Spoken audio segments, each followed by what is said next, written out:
El miedo es oscuridad, no tiene existencia propia, es la ausencia de amor. Lo mismo que la oscuridad es la ausencia de luz.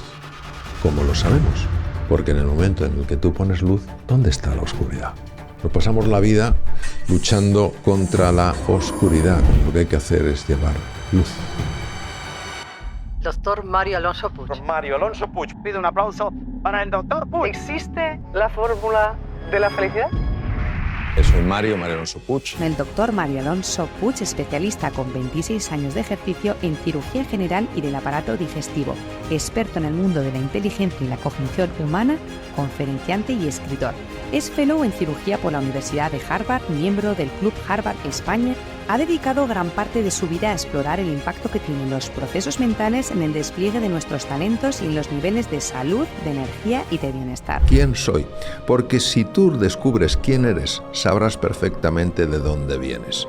Y si sabes quién eres, sabrás perfectamente hasta dónde puedes llegar. ¿Y por dónde se empieza ese viaje? El ego es el centro de una circunferencia. Nadie más cabe ahí. Una elipse tiene dos centros.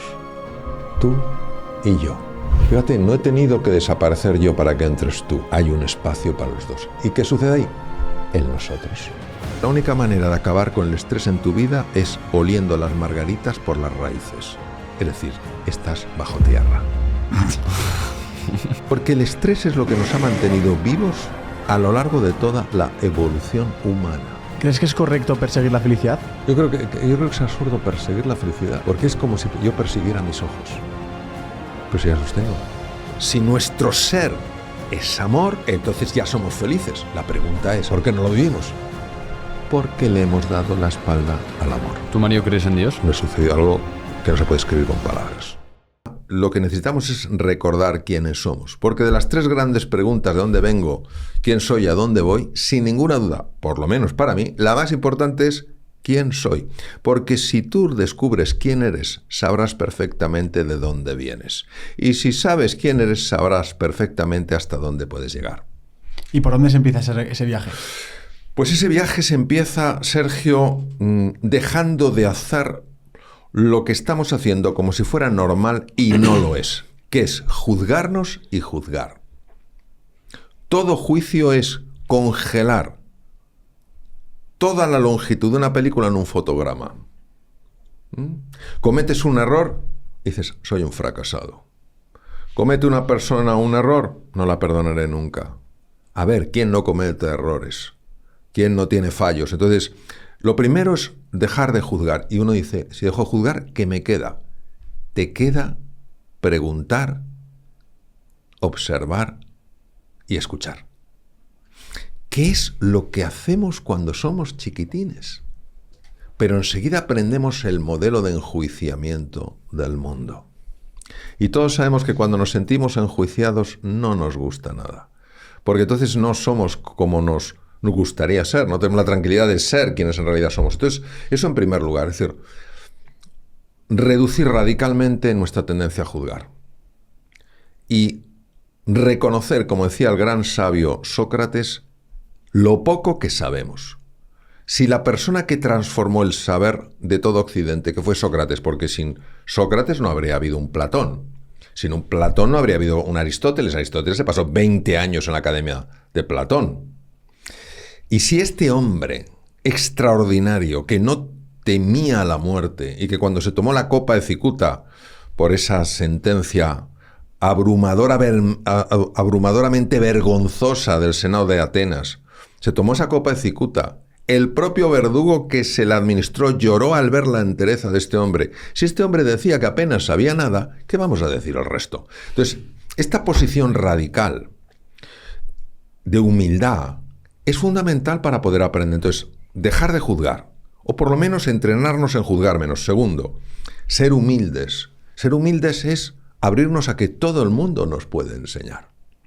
Hace años, cuando yo era muchísimo más joven, ser una persona joven era, pues, generar un cierto recelo en los demás. Bueno, es joven, no tiene experiencia, no sabe. Hoy en día, cuando tú contemplas a una persona joven, vosotros, por ejemplo, que sois muy jóvenes, dices, ¿cuántas cosas me pueden enseñar a mí Juan y Sergio? Un montón. Entonces, Necesitamos esta disposición abierta y humilde a aprender. En tercer lugar, recomiendo muchísimo la práctica contemplativa. La práctica contemplativa no es una práctica extraña, es sencillamente entrar en contacto con el silencio. Es decir, te das un paseo por la naturaleza, fíjate en los árboles, fíjate en las hojas, fíjate en los pajaritos y no te dejes atrapar por el pensamiento. ¿Estás disfrutando de un momento de tranquilidad? No te dejes abrumar por ese ruido mental que lo va a liar todo. Cerrar los ojos, concentrarse, aunque sea durante 5 minutos, en tu respiración. Puedes tener vivencias muy profundas y la neurociencia contemplativa, que es una de mis grandes pasiones, ha mostrado claramente que cuando tú dejas de juzgar, entras en espacio y quietud, el cerebro empieza a operar de una manera distinta y el cuerpo tiene más salud. Entonces, son caminos, no digo que sean fáciles, no es fácil cuando hemos tenido tanto condicionamiento durante tantos años, son posibles y los frutos son extraordinarios. ¿Y a dónde crees que vamos? Porque cada vez hay más estímulos, hay más dopamina, estamos en un scroll infinito de redes sociales y decirle a una persona que esté ahora 5 minutos mirando una pared sin hacer nada es casi imposible. Mira, Juan, yo por elección busco siempre una mirada positiva sobre todo. Porque creo que de pesimismo estamos ya un poco todos hasta arriba, ¿no? Sin embargo, lo que tú dices es cierto. La dopamina es un neurotransmisor muy importante, forma parte del circuito mesolímbico, porque está asociado a la búsqueda de algo que nos genera pues ilusión. Pues vas a ver a tu novia, vas a ver a tus padres, vas a ir a un sitio que te apetece y tienes una liberación de dopamina y el núcleo accumbens se activa como consecuencia de esa liberación que viene de una zona que se llama el mesencéfalo. Eso no es un problema. El problema es la adicción a eso. Es la adicción. ¿Hay un problema con los móviles? No. ¿Dónde está el problema? En la adicción al móvil. ¿Hay un problema con los videojuegos dentro de lo que son los razonables, no de los violentos? No, el problema es en la adicción. Entonces, lo primero que tenemos que tener en cuenta es que está existiendo una adicción tremenda a un montón de cosas que nos generan distracción y no nos dejan enfocar nuestra atención en las cosas que queremos. Vosotros habéis creado algo extraordinario. Estamos de acuerdo, ¿no? Estoy seguro que habéis estado muy enfocados en lo que queréis conseguir. No os habéis dejado distraer. Un atleta tiene que estar enfocado en lo que quiere. Un cirujano, sabéis que ejercí la cirugía 26 años, un cirujano tiene que estar enfocado. Por tanto, no puede estar distraído. No creo que a alguien le haga la gracia que le digan, le va a operar un cirujano muy empático, solo tiene un defecto, solo uno, es un poquito distraído. Oiga, yo quiero otro o me opero a mí mismo. ¿Sabes lo que te quiero decir? Entonces, ¿qué ocurre? Que hoy efectivamente se está produciendo esa tremenda distracción. Y nosotros pensamos que la distracción tampoco es tan importante. Eso es un gravísimo error. Una de las áreas más importantes en el cerebro se llama área dorsolateral. Está en la parte lateral de las regiones prefrontales, la parte anterior del cerebro. ¿Y por qué es tan importante? Porque esta región está en contacto con la inteligencia, con la memoria, con la creatividad. Si no funcionan bien, no va a funcionar bien la creatividad. No va a funcionar bien las relaciones personales, no va a funcionar bien la toma de decisiones. Y el hecho de que hoy en día cueste tanto mantener la atención es una gran llamada de atención para que nos tomemos esto en serio. Pero claro, es un poco difícil esperar que dejen de llegar estímulos. Por tanto, uno tiene que ejercer su voluntad y decir, ¿qué es aquello donde yo tengo que poner mi atención? ¿Dónde tengo que poner mi foco? Y de aquí no me saca nadie. Y tenemos que ejercer, tenemos que entrenarnos en el arte de decir no a algunas cosas para poder decir sí a otras. No podemos decirle a todos sí. Entonces, yo os diría que desde el punto de vista de lo que me estáis preguntando, tenemos que tomarnos esto muy en serio porque el rumbo que estamos siguiendo es muy negativo en lo que se refiere al tema de la atención. Que a veces te preguntaban o te decían que qué mal está la juventud hoy en día. ¿Cómo ves a la sociedad actualmente? Bueno, a mí me pone de los nervios cuando me dicen eso, porque sobre todo cuando en la época tan dura del confinamiento se ponía el ejemplo de aquellos jóvenes que montaban una fiesta y qué vergüenza y tal, y no pensaban en la cantidad de jóvenes que seguían sus casas para proteger a sus padres, a sus abuelos. Eso parece que no existía. Y yo creo que sencillamente la sociedad hoy en día tiene que reconocer que tiene grandes virtudes y unos poquitos defectos. Y no podemos culpar ni mucho menos a la juventud de los defectos que como sociedad tenemos. Es más fácil culpar hacia afuera que revisar hacia adentro, ¿no? Entonces yo creo que nuestra sociedad tiene cosas fantásticas, un enorme desarrollo científico y tecnológico. Creo que hay dos cosas que tiene que transformar por completo. Es decir, tiene que humanizarse. Los seres humanos somos esos seres humanos, no somos medios para conseguir las cosas, no somos objetos.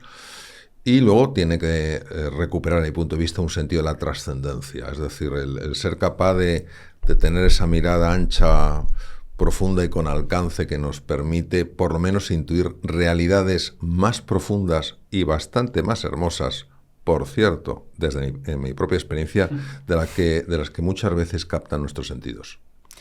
Cuando hablamos de juventud, o al menos lo que hemos vivido, hay momentos de vacío existencial. Quiero ser el mejor en fútbol, o luego cuando acabas la carrera quiero ser ese ingeniero, quiero ser algo. Quieres ser tu mayor potencial. ¿Por dónde debería empezar una persona a encontrar su mayor potencial? Bueno, esa es una maravillosa pregunta, Juan, con un enorme calado, fíjate lo que te voy a decir, filosófico. Porque has mencionado una palabra que es el ser con la S mayúscula. Nosotros padecemos una gran distorsión mental, que es que nadie o casi nadie se cree que es suficiente. Cuando sea famoso, cuando sea ese maravilloso médico, cuando sea ese jugador de fútbol, cuando sea esa madre perfecta, ese padre perfecto, ese marido, etc. Cuando yo sea esa persona perfecta, seré feliz. Esto parte de un error que es el profundo desconocimiento de quiénes somos en realidad.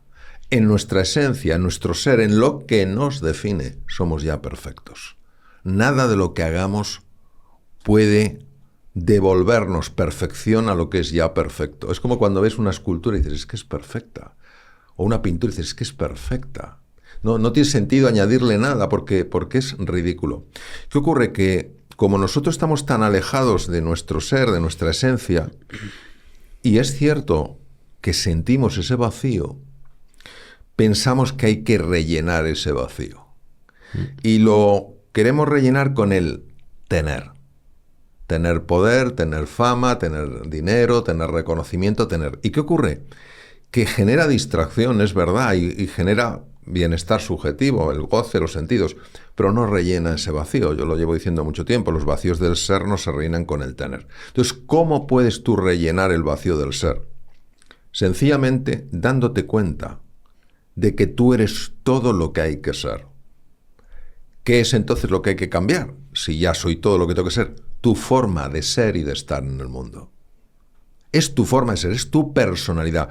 Para que tu personalidad cada vez refleje con mayor claridad, con mayor precisión, quién eres en realidad.